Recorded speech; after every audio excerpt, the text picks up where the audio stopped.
नमस्कार, मेरा नाम है अक्षय शर्मा और आप देख रहे हैं न्यूज संवाद। मेरे साथ हैं करौली के राजनीतिक विश्लेषक श्रीमान मदन मोहन स्वामी जी। आप दिल्ली विधानसभा चुनाव फरवरी 2025 को किस रूप में देखते हैं? धन्यवाद। हमारे यहाँ बहुत प्रसिद्ध है और वो है आज दिन सोने को उग्यो महाराज। तो ये मानकर चलिए कि 2013 के बाद दिल्ली में आज सोने का दिन उगा है। इसलिए उगा है कि आज अहम की हार हुई है, आज सस्ती लोकप्रियता की हार हुई है, आज झूठ की हार हुई है, आज व्यक्ति को देश से ऊपर रखने की हार हुई है। और जनता ने उन सब चीजों का जवाब दिया है कि जो हमारे माननीय प्रधानमंत्री जी के बारे में जिस तरह के अपशब्द कहे गए वो जनता सहन करती रही, प्रधानमंत्री सहन करते रहे। उन सब चीजों का एक साथ जवाब दिया है दिल्ली की जनता ने। इसलिए मैंने कहा है कि आज सोने का दिन उगा है। दिल्ली में पूर्व मुख्यमंत्री अरविंद केजरीवाल समेत वहां के जो भी आम आदमी पार्टी के प्रसिद्ध नेता थे वो सभी चुनाव हार गए आतिशी सिंह जी को छोड़कर। तो इस बारे में आप क्या कहना चाहेंगे? मैं 2014 से ये कहता रहा हूं कि अरविंद केजरीवाल एक दिन भ्रष्टाचार में जेल जाएंगे, लेकिन उस समय कोई इस बात को मानने को तैयार नहीं था।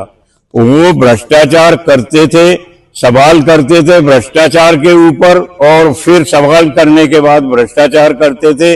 अपने को दुनिया का सबसे ईमानदार व्यक्ति बताते थे, अपनी पार्टी को सबसे ईमानदार व्यक्ति बताते थे।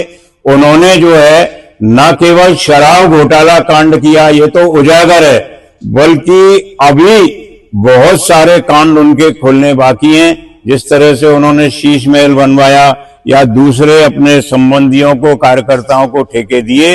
अब आने वाली सरकार जब उनकी जांच खोलेगी तो केजरीवाल की मुसीबतें बहुत अधिक बढ़ जाएंगी, उनका असली चेहरा और भी सामने आ जाएगा। क्या ये चुनाव केजरीवाल के पतन का एक कारण है? केजरीवाल खुद को राष्ट्रीय स्तर का एक बहुत बड़ा नेता मानते थे और अगले प्रधानमंत्री के रूप में खुद को देखते थे। इस बारे में आप क्या कहना चाहेंगे? पतन की शुरुआत तो तब हो गई थी जब इन्होंने ये कह दिया कि मेरी नानी ने ये कहा कि वहां पर जो है मंदिर नहीं बनना चाहिए अयोध्या में। और उससे भी ज्यादा दुखद उस दिन की बात है जब इन्होंने विधानसभा में कश्मीर फाइल्स के बारे में ये टिप्पणी की कि भाजपा शासित राज्यों को उनकी टैक्स माफ करने की क्या जरूरत थी। वो तो वैसे ही यूट्यूब पर डाल देते। इतना बड़ा व्यंग उन लोगों पर, कश्मीरियों पर, उन महिलाओं पर जिनके साथ इस तरह का जुल्म हुआ, इस तरह का व्यंग जो है कसना, वो जो है उस दिन ये साफ लग रहा था कि ये बहुत जल्दी ही पद से भी जाएंगे और अपने जो है राजनीतिक जीवन से भी जाएंगे। अरविंद केजरीवाल चुनाव बड़े अंतर से हार चुके हैं, तो आपके विचार से देश की राजनीति पर, राष्ट्रीय स्तर पर इसका क्या प्रभाव पड़ेगा? आप विचार रखें। अरविंद केजरीवाल की हार से ये साफ हो गया है कि देश सकारात्मक राजनीति का पक्षधर है।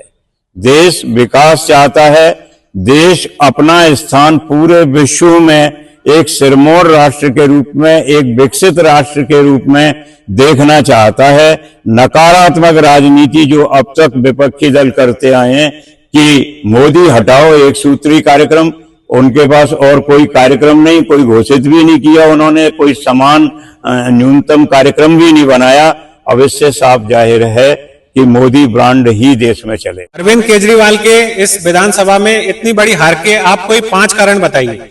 सबसे पहला कारण है घमंड, दूसरा कारण है उनका सत्ता पर झूठा दोषारोपण करना, तीसरा कारण है स्वयं ही परीक्षा देना, स्वयं ही प्रश्नमाला बनाना, स्वयं ही कॉपी जांचना और स्वयं ही कॉपी जांचने के बाद अपने आप को अंक देना और प्रमाण पत्र जारी करना अपनी ईमानदारी का। उन्होंने न केवल राजनेताओं पे बल्कि न्यायालय पर भी जो है इस तरह के आरोप लगाए, जबकि सिविल न्यायालय से लेकर के उच्चतम न्यायालय तक ने उनको जमानत नहीं दी और जमानत दी तो सशर्त दी, तब जनता के मन में ये सवाल उठा कि हम ऐसे मुख्यमंत्री का क्या करेंगे जो विधानसभा में जा नहीं सकता, जो फाइलों पर हस्ताक्षर कर नहीं सकता, जो कोई निर्णय नहीं ले सकता, अगर वोटिंग हो तो वोटिंग में भाग नहीं ले सकता। तो इन सब चीजों को जनता ने ध्यान में रख करके सकारात्मक राजनीति के लिए नरेंद्र मोदी के नाम पर भाजपा को वोट दिया है। थोड़े समय के लिए ही होती है।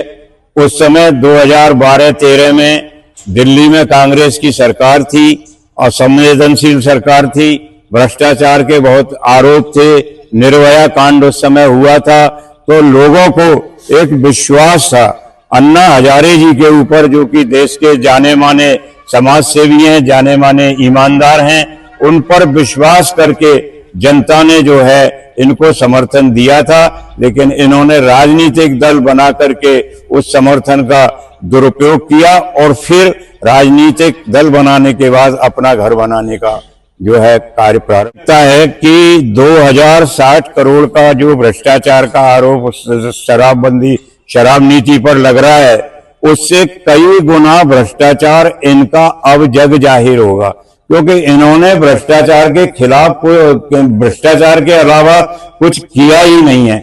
दुख की बात यह है कि इनके खास सारू सुरेंद्र बंसल, जो कि भ्रष्टाचार के मामले में इन्होंने उनको आगे करके और उन्हें आत्महत्या करने के लिए प्रेरित किया, वो मामला भी खुल सकता है। एक पुरानी कहावत है कि हत्या मंगरे चढ़ के बोलती है। तो क्या होगा? केजरीवाल न केवल इस मामले में बल्कि दूसरे मामलों में और न जाने कितने लोगों को फंसाने के मामले में, पंजाब में सरकार बनते ही इन्होंने दिल्ली के एक भाजपा नेता को सुबह 7 बजे पंजाब पुलिस के द्वारा गिरफ्तार करवा के और पंजाब ले जाने की कोशिश की। वो तो संयोग ये था कि बीच में हरियाणा पड़ता है और हरियाणा पुलिस ने उसे रोक लिया। बाकी लोकतंत्र में आज तक ऐसा नहीं हुआ कि किसी भी नेता के विरुद्ध व्यक्तिगत बोलने पर जो है वहां की पुलिस उसको पकड़ करके घर से ले जाए। इस तरह की प्रतिशोध की और बदले की भावना ये रखते हैं, जैसे ये रखते हैं इनके साथ भी लोग वैसी भावना रख सकते हैं। प्रश्न ये है कि कांग्रेस लगातार तीसरी बार भी अपना खाता दिल्ली में नहीं खोल पाई है, वो जीरो के आंकड़े पर सिमट गई है। इस पर आप क्या कहना चाहेंगे? कांग्रेस का देश की राजनीति में भविष्य क्या है? यद्यपि कांग्रेस में नेहरू परिवार का वर्चस्व रहा है, लेकिन नेहरू जी के जमाने में भी, इंदिरा जी के काल में भी कांग्रेस में बुद्धिजीवियों की, थिंक टैंक्स की बहुतायत रही है। कांग्रेस उनकी सलाह लेती थी और उनकी सलाह के अनुसार वो कार्य करती थी, अपनी नीतियों पर अमल करती थी। कहीं भूल हो गई हो तो उसे सुधार भी करती थी।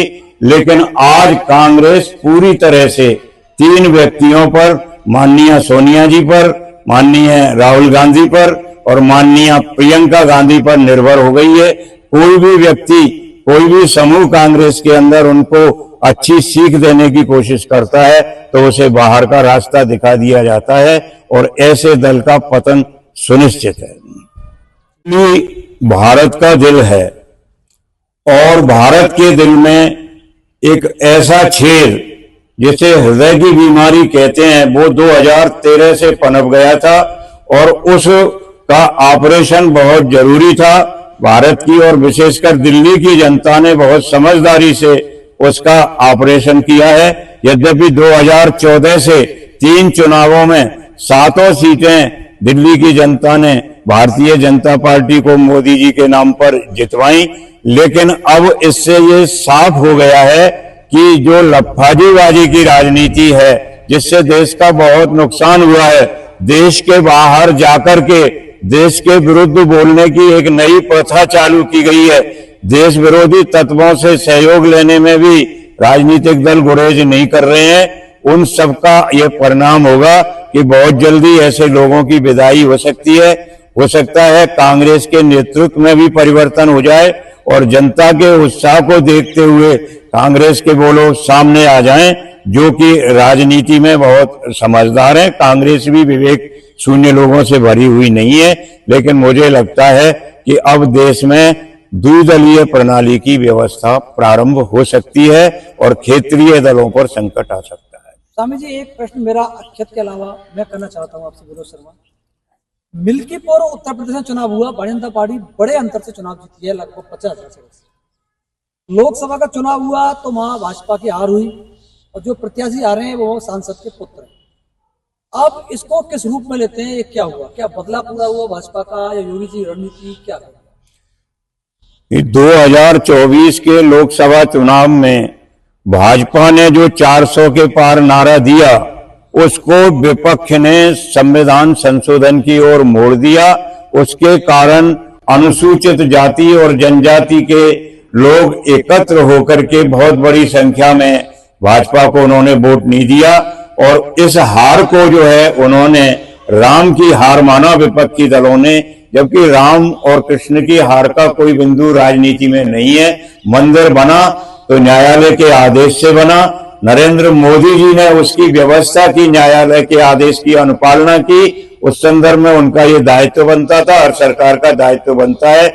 लेकिन ऐसा लगा कि अखिलेश जी जब 37 सीटें जीतकर आए लोकसभा में, जो उनके पिता भी नहीं जीत सके, तो उन्होंने ये समझा उस दिन से ही अखिलेश जी अपने आप को उत्तर प्रदेश का मुख्यमंत्री और भारत का गृह मंत्री दोनों ही पद अपने पास समझते हैं। जनता ने उनके घमंड का जवाब दिया है, जवाब भी ऐसा दिया है कि 50,000 से अधिक वोटों से मिल्कीपुर की वो सीट जिताई है, जहां पर यादव और मुसलमान बहुत बड़ी संख्या में हैं, लगभग 40% से ऊपर हो जाते हैं। इससे पहले भी एक बार विधानसभा चुनाव में वहां से कम्युनिस्ट पार्टी का उम्मीदवार जीता था। इसका मतलब ये नहीं है कि वो लोग कम्युनिस्टों के साथ थे, कभी कभी जातिगत समीकरण भी उभार में आ जाते हैं। इसलिए ये बहुत बड़ा संदेश है।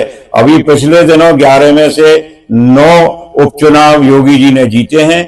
योगी जी हारने के बाद न तो किसी की आलोचना करते हैं, न किसी के प्रति अपशब्द बोलते हैं। हाँ, वो अपनी कमियों का आत्मावलोकन करते हैं, उसे सुधारते हैं। और ऐसा तीसरी बार हुआ है जब योगी जी ने जो है हार से सबक लेकर के अपने आप को पुनर्स्थापित किया है, भारतीय जनता पार्टी को पुनर्स्थापित किया है। 2027 का संदेश भी है मिल्कीपुर। 2027 में तो मुझे लगता है कि पिछले चुनाव में 2022 में 111 सीटें समाजवादी पार्टी की आ गई, लेकिन अब समाजवादी पार्टी अगले चुनाव में 3 अंक में नहीं पहुंचने वाली है। योगी जी का और मोदी जी का डंका बजेगा। योगी जी की लोकप्रियता न केवल उत्तर प्रदेश में, न केवल भारत में, बल्कि पूरे विश्व में आज उनको एक मॉडल शासक के रूप में देखा जा रहा है। बहुत